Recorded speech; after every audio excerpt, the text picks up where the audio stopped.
সোসাইটির নামে বাঙালিদের উপর প্রকাশিত আক্রমণের ঘটনাকে আমরা ধিক্কার জানাই। রাজ্যের সর্বত্র বাঙালিদের উপর নির্যাতন বন্ধ করতে হবে। রাজ্যের সর্বত্র বাঙালিদের উপর নির্যাতন বন্ধ করতে হবে।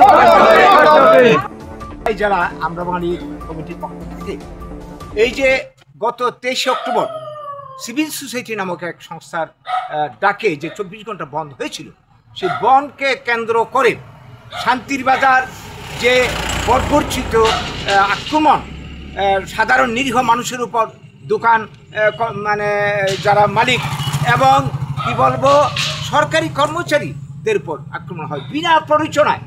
এই আক্রমণের ঘটনায় অনেকেই আহত হয়েছেন, মারাত্মকভাবে আহত হয়েছেন এবং দোকানপাট ভাঙচুর লুটপাট করে কোটি কোটি টাকার সম্পদ ধ্বংস করা হয়েছে।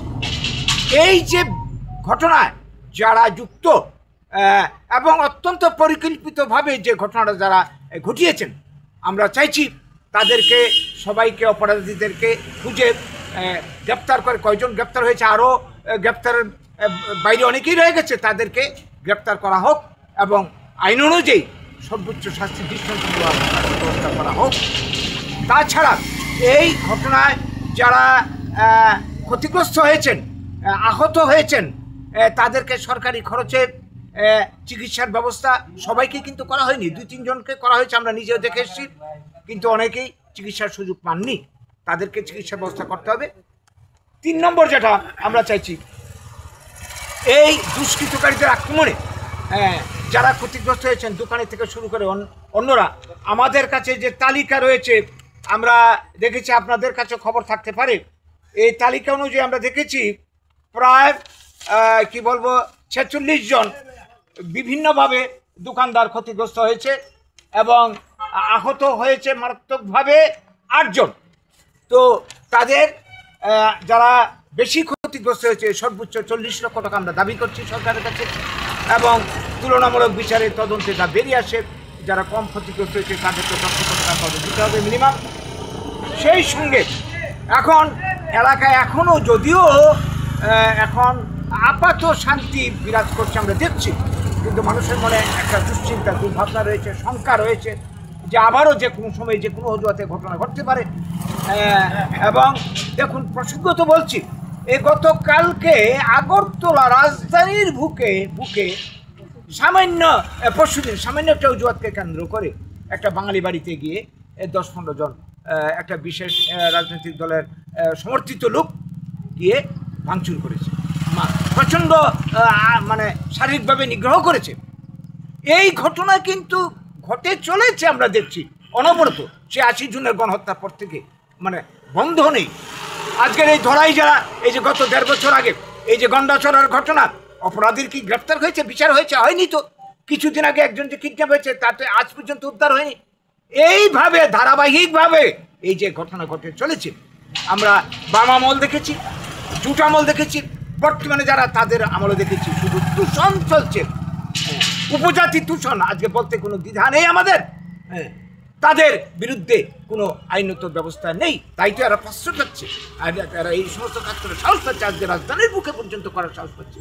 কাজেই তাদের বিরুদ্ধে এই দূষণ নীতি বন্ধ করে উপযুক্ত ব্যবস্থা নিতে হবে এবং এই যেটা বলছি নিরাপত্তা পিকেট এই শান্তিবাজার এলাকাতে বসাতে হবে, নইলে মানুষ মানে রাত্রেবেলা ঘুম হয় না, এখন আশঙ্কায় রয়েছে। তো এই দাবি, সেই সঙ্গে মদ থেকে শুরু করে যত ধরনের ড্রাগস আজকে এই মানে এই অশান্তি বা এই ধরনের উচ্ছৃঙ্খলতার পেছনে এইটাও একটা বড় কারণ। এইগুলির উৎপাদন এবং বিপণন বিক্রি বন্ধ করতে হবে শান্তিবাজার এলাকাতে, আমরা দাবি করছি। সেই সঙ্গে আমরা একটা দাবি যেটা করতে চাই, মানুষ সবাই বাঁচতে চাই, জাতি উপজাতি বলে কোনো কথা নেই। আমরা বাঙালি করে আমরা উপজাতি উন্নয়নের বিরোধী নই, সবাইরই বাঁচার প্রশ্নে আমাদের দাবি বরাবর যেটা আমরা করে এসেছি যে ত্রিপুরা রাজ্যের যে স্থানীয় কাঁচামাল রয়েছে, এই কাঁচামাল খনিজ সম্পদ ইত্যাদি নিয়ে মানব সম্পদকে কাজে লাগিয়ে ব্লক ভিত্তিক উন্নয়ন পরিকল্পনা, শিল্প কারখানা গড়ে কর্মসংস্থানের গ্যারান্টি দেওয়া হোক, এটা আমাদের আজকের আরেকটা অন্যতম দাবি। সেই সঙ্গে লাস্ট দাবি 7 নম্বর, এটা হচ্ছে আজকে ত্রিপুরাতে একটা কি বলবো অপপ্রচার চলছে। ত্রিপুরা মানে একদল বলছে যে ত্রিপুরা বরাবরই এটা উপজাতি রাজ্য, বাঙালিরা রিফিউজি, বাঙালিরা অনুপ্রবেশকারী। কিন্তু ইতিহাস যদি আমরা দেখি যে 550 বছর আগে এই উপজাতিরা এই ত্রিপুরাতে এসেছে, তার আগে বরাবরই এটা বাঙালি রাজা রাজত্ব করেছে।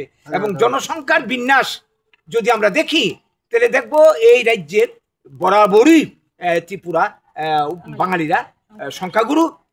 যখন ত্রিপুরা ভারতভুক্তি হয়নি তার আগের হিসাব ধরলে মেঘনার পূর্ববার চাকতালু সোনাত পর্যন্ত ধরলে সমতল ত্রিপুরা যেটা রয়ে গেছে এইটার মধ্যে বাঙালি 97%। এবং এই ত্রিপুরাতে 31 সালের সেন্সাস রিপোর্ট অনুযায়ী দেখা যায় এই পার্বত্য ত্রিপুরাতেও বাঙালি ছিল 52%। কাজে বাঙালিরা বরাবরই সংখ্যা গুরু, কারণ এটা তো আমাদের জন্মভূমি, বাঙালিদের মাতৃভূমি, বাঙালিরা এখানকার ভূমিপুত্র। আজকে বলা হচ্ছে যে বাঙালিরা রিফিউজি। এই সমস্ত অপপ্রচারের কারণে হচ্ছে কি এই উপজাতিরা এরা উস্কানি পাচ্ছে এবং যারা বাঙালি অংশের মানুষ তারা হীনমন্যতায় ভুগছে। কাজে এই সমস্ত অপপ্রচার বন্ধ করতে হবে।